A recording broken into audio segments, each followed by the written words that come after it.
xukuumadda dawlad deegaanka Soomaalida Itoobiya ayaa maanta si rasmi ah ula wareegtay dhismaha jidka isku xidha magaalooyinka Balli-Gubadle iyo Dhagaxbuur. Jidkaasi oo ay hore si iska u qabsa iskaga kaashadeen hirgelintiisa bulshada kala duwan ee ku dhaqan degmooyinka Xarshin, Yoocaale, Dhagaxbuur iyo santarada hoostaga degmooyinkaasi ee gobolada Jarar iyo Faafan. waxaana maanta si rasmi ah xadhiga looga jaray wajigii koobaad ee dhismaha wadadaasi oo ah banaynta iyo qurxinta wadadaasi gaar ahaan inta u dhaxaysa Balli-Gubadle iyo Higlaley oo dhan 85 kiiloomitir. wadadaasi oo wax badan ka tari doonta isku socodka iyo ganacsiga dalalka Soomaaliland iyo Itoobiya. xafladan oo ahay misi ballaaran loo soo agaasimay laguna qabtay deegaanka Masle ayaa waxa ka soo qayb galay wafdi ballaaran oo ka socday Soomaaliland oo uu hogaaminayay barasaabka gobolka Hawd Axmed Cigayare iyo wafdi ka dawlad deegaanka Soomaalida Itoobiya oo uu horkacayay wasiirka jidadka iyo gaadiidka Rooble Cawaale Bucul. sidoo kale munaasabadaasi waxa ka soo qayb galay cuqaal, salaadiin, madax dhaqameed, odayaal, waxgarad, qurbajoog iyo gudiyadii wadadaasi gacanta ku hayay iyo marti sharaf kale oo aad u tiro badan oo ka kala socday Soomaaliland iyo dawlad deegaanka Soomaalida Itoobiya. waxaana madashaasi ugu horeyn ka hadlay mas'uuliyiin ay kamid ahaayeen gudoomiyaha gobolka Jarar Axmed Xuseen Axmed iyo gudoomiyaha gobolka Hawd Axmed Cigayare iyo gudoomiyaha gobolka Faafan Cabdixakiin Sheekh Xasan. runtii maanta farxad weyn bay noo tahay farxad waxay noo tahay taariikhiya waxaynu ognahay dhulkan inuu ahaa dhul ka galoosh uu ka muuqato oo nolol ka muuqan jirin laakiin waad aragtaan maanta waxa ka muuqda waxaan marka koowaad u mahad celinaynaa Allah nabadgeliyada nasiiyay nana fahansiiyay awoodannada waxaan mar labaad u mahad celinaynaa ganacsatadii isxil qaantay ee soo waday wadadaas ganacsiga ballaaran abuuri doonta nabadgeliyada u horseedi doonta isdhexgalka bulshadana u horseedi doonta iyagana u mahad celinaynaa.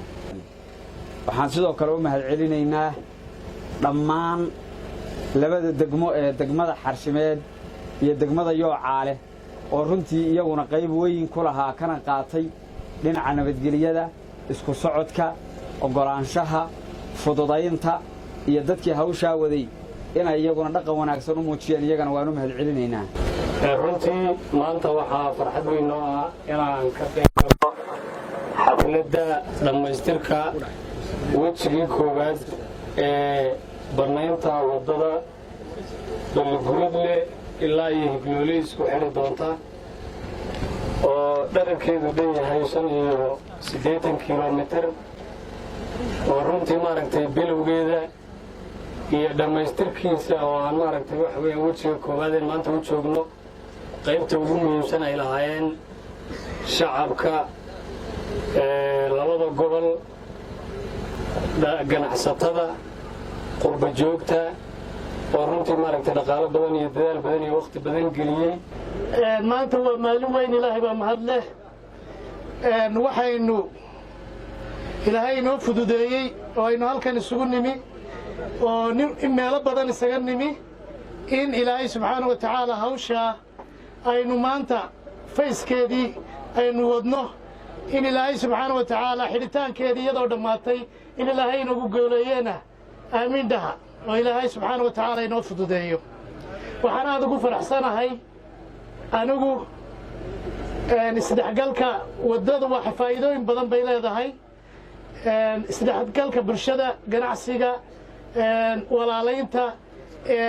isu gudubka waxyaalo fara badan oo faa'iido ay leedahay. waxaan aad halkan uga mahad celinayaa oo suuro galiyay inaynu maanta may ahaan jirin sidan in qofku intuu meel fog ka yimaado halkan ka hadlo. waxa suuro galiyay madaxweynaha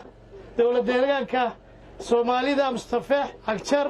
iyo madaxweynaha Jamhuuriyadda Soomaaliland Muuse Biixi Cabdi ayaa siyaasadoodu keentay inay ummadda walaala isdhex gasho isu talowdo isbooqato horumar iyo wadana ay wax ka wada qarsato. horena anagu hadaan gobolka Hawd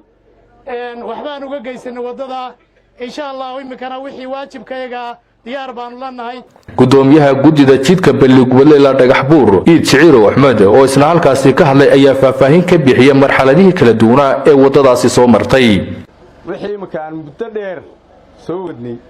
kol hadaan maanta dawladii aan doonayna inaan ku wareejino gacanta ka gelino farxad weyn bay noo lacag ta ku baxday waxaa iska kaashaday dadka labadaa ka soo jeeda gobol ee degmooyinkaa ka soo jeeda ayaa isla kaashaday u midaysnaa waxaa la yidhaahdaa waddadan waddo nabadgelyo wax badan baanu ognahoo dalka ka soo dhacay waddadani waa waddo nabadgelyo wadda ahaanuun maahay waxay kaga duwantahay waddooyinka kale waa waddadii nabadgelyada oo nabadgelye ahaan wakhti badan oo dadkii xukuumaddii hore ee horarka ahayd dadka dhex dhigtay ayaa lagu dawaynayaa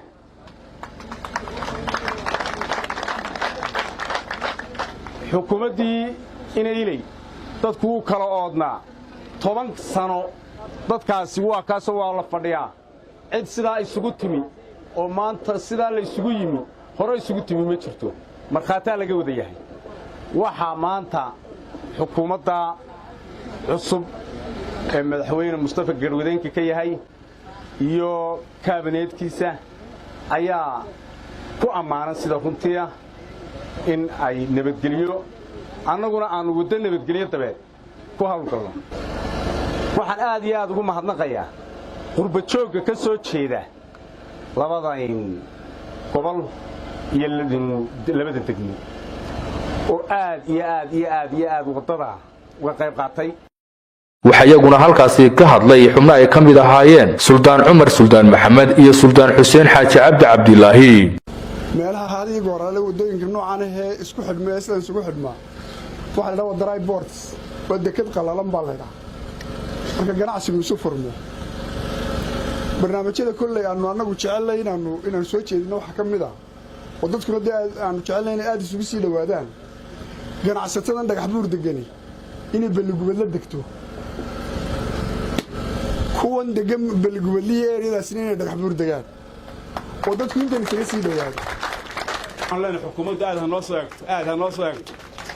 waa xukuumaddayadii waanu garab taaganahay oo taageersannahay aad ha u fiirsataan leenahay deegaamadayada farxad baan horta la gariirayaa weli intan in la eg oo amba Soomaaliland aad yahow amba kilkeena ha noqotay meel isugu timaada oo hawl shacab qabtay isugu timaada ma arag ilaahay baa mahadnaq gabagabadii waxaa halkaasi ka hadlay wasiirka wasaaradda jidadka iyo gaadiidka ee dawlad deegaanka Soomaalida Itoobiya Rooble Cawaale Bucul wadadan 85 kilomitir dhan hindiseegii sida ay suldaamada iyo garaadadu ay nii sheegeen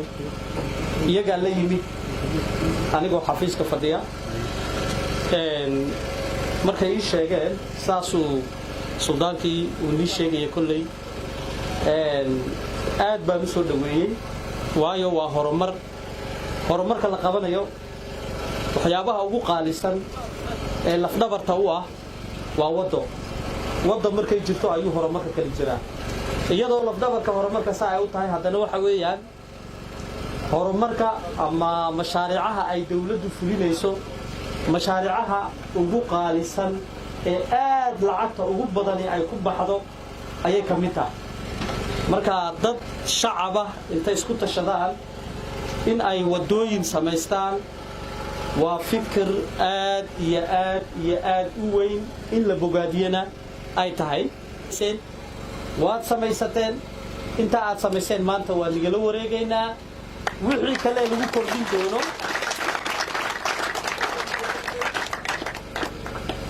kale lagu kordhin doono ee wadada standard lagaga dhigi doono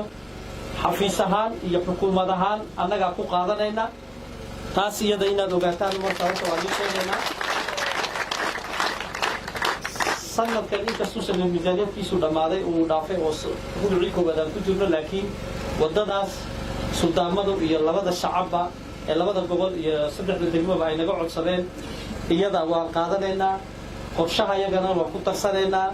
hadda qayb qorshe nooga jirtana way jirtaa oo saan nii sheegay waan sheegay in kale oo qorshe kale ku jirta iyadna way jirtaa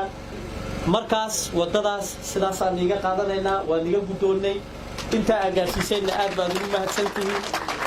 wixii horumar ee kasii ballaaran ee waddada laga falayana annagaa kullay qaadanayna marka iyada taas inaad saad kaga bogsataan ayaa nii soo gudbinayaa maxamed jiciir oo axmed tiifiga qaranka Soomaaliland magaalada Balli Gubadle.